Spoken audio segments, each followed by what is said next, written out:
दोस्तों, middle east में अब सिर्फ जंग नहीं चल रही, एक ऐसा खेल शुरू हो चुका है जो पूरी दुनिया का नक्शा बदल सकता है।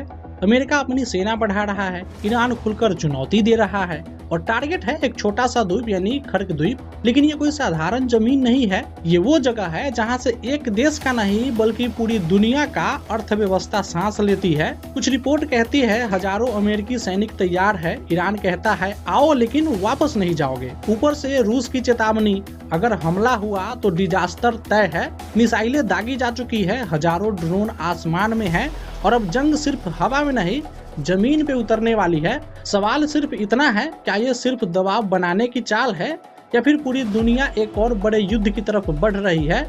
आज हम आपको दिखाएंगे खर्क द्वीप का सच, मिसाइल और ड्रोन का असली खेल और वो खतरनाक प्लान जो दुनिया को हिला सकता है। तो वीडियो को अंत तक जरूर देखिएगा, क्योंकि जो आप देखने वाले हैं वो शायद किसी ने आपको इतने आसान और साफ तरीके से नहीं समझाया होगा। अब देखो, मिडिल ईस्ट में हालात अब सिर्फ तनाव तक सीमित नहीं रहे, अब ये एक ऐसे मोड़ पे पहुंच चुके हैं जहां से पीछे हटना शायद किसी के बस में नहीं है। जंग की आग पहले ही कई जगह जल रही है, लेकिन अब एक नया और खतरनाक मोर्चा खुलने जा रहा है, उसका नाम है खर्क द्वीप। ये कोई साधारण जगह नहीं है, ये वही जगह है जहां से ईरान की तेल अर्थव्यवस्था की रीढ़ चलती है। अगर इस जगह को कोई हिला देता है तो सिर्फ एक देश नहीं पूरी दुनिया की अर्थव्यवस्था डगमगा सकती है। खबरें ये कह रही है कि अमेरिका अब इस क्षेत्र में अपनी सैन्य ताकत बढ़ा रहा है। हजारों सैनिकों की तैनाती की बात सामने आ रही है, कहीं 1000, कहीं 1500, कहीं 2000 सैनिकों की चर्चा हो रही है। लेकिन सवाल ये है, क्या सिर्फ 2000 सैनिक इतने मजबूत और तैयार दुश्मन के सामने कुछ कर पाएंगे या फिर ये एक मनोवैज्ञानिक खेल यानी कि साइकोलॉजिकल वॉरफेयर है? क्योंकि जंग सिर्फ हथियारों से नहीं दिमाग से भी लड़ी जाती है। अब खर्क द्वीप क्यों इतना अहम है? ये इसलिए अहम है क्योंकि पर्शियन गल्फ के अंदर खर्क द्वीप एक ऐसा पॉइंट है जहां से ईरान की लगभग पूरा तेल निर्यात होता है। कुछ रिपोर्ट के मुताबिक ईरान के कुल तेल का लगभग 90% से ज्यादा हिस्सा यही से गुजरता है।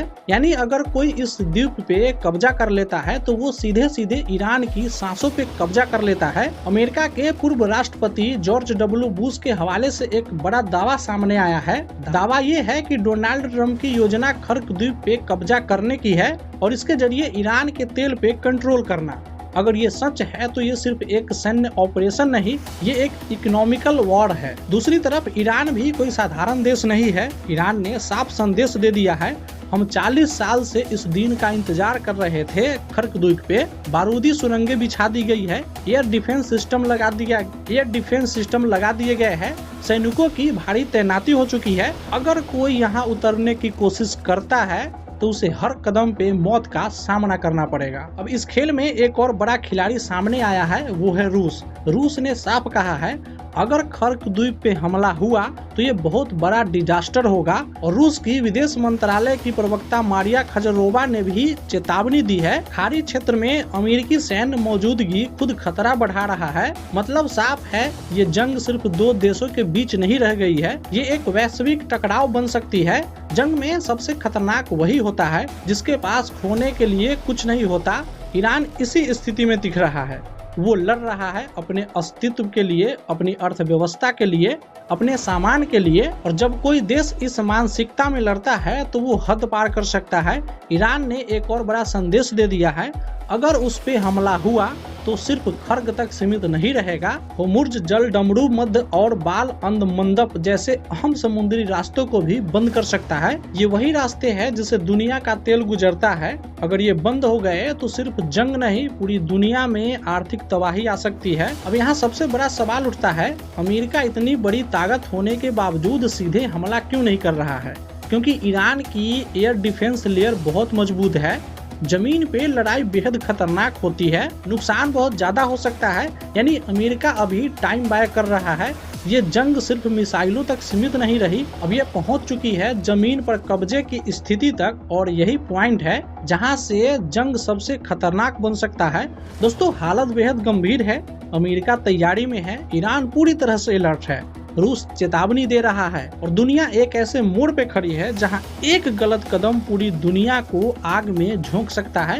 क्योंकि आधुनिक युद्ध सिर्फ बंदूक और सैनिकों से नहीं जीती जाती, ये जीती जाती है टेक्नोलॉजी, प्रोडक्शन और रणनीति से। अब तक इस जंग में सैकड़ों नहीं बल्कि करीब 900 मिसाइलें दागी जा चुकी है। अगर हम इसे बराबर बराबर भी मान ले तो लगभग 450 मिसाइलें ईरान की तरफ से और लगभग 450 अमेरिकी की तरफ से। अब यहाँ एक चौंकाने वाली बात सामने आती है, अमेरिका एक साल में लगभग 700 मिसाइलें बनाता है, यानी इस जंग में आधे साल का स्टॉक खत्म हो चुका है। अब सोचो अगर ये जंग लंबी चली तो क्या होगा। बात करते हैं उस चीज की जो इस जंग को पूरी तरह बदल सकती है, ईरान की प्रोडक्शन क्षमता। रिपोर्ट के अनुसार ईरान ने 3000 से ज्यादा ड्रोन इस्तेमाल किए और वो रोजाना करीब 300 से 350 नए ड्रोन बना रहा है, यानी जितना इस्तेमाल कर रहा है उतना बना भी रहा है।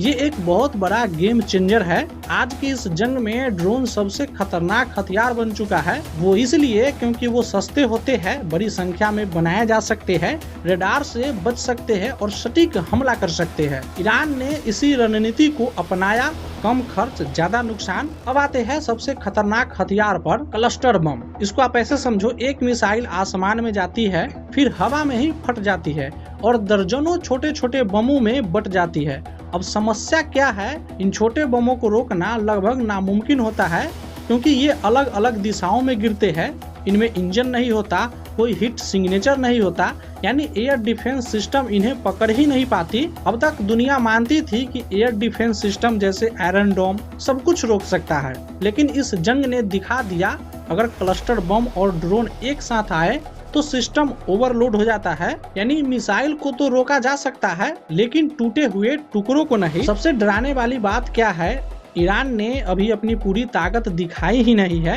रूस के विश्लेषकों का मानना है कि ईरान के पास ऐसे हथियार हो सकते हैं जो अभी दुनिया ने देखी ही नहीं, और यही डर का सबसे बड़ा कारण है। अब तक पहला मोर्चा जमीन पे, दूसरा हवा में, तीसरा खर्ग द्वीप पर, लेकिन अब एक चौथा मोर्चा भी तैयार हो रहा है, बाब अल मंदब। ये एक ऐसा समुद्री रास्ता है जहाँ से यूरोप और एशिया का व्यापार होता है, तेल और सामान की सप्लाई होती है। अगर ये बंद हुआ तो पूरी दुनिया की सप्लाई चेन टूट सकती है।